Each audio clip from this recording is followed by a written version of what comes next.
Recording a chargeback in Guesty helps you organize your finances, keeps owners updated, and makes sure there is no more money owed by you or your guest. Because recording a chargeback is irreversible, it's highly recommended to add one only if you lost the dispute or decided not to object to it. Keep in mind, you can only add a chargeback to payments processed through Guesty. Payments that were processed outside of Guesty and then manually recorded cannot have chargebacks added to them. Start by clicking Reservations in the top menu and find the reservation that received the chargeback.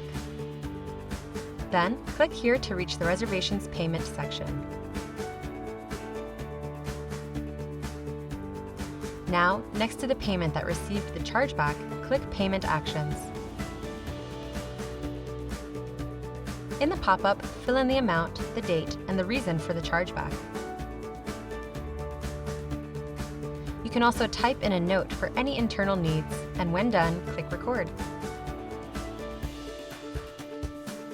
Keep in mind, once the chargeback is added, the reservation's credit card will be marked as invalid and all pending auto payments will be blocked, unless you add a new payment method to replace it.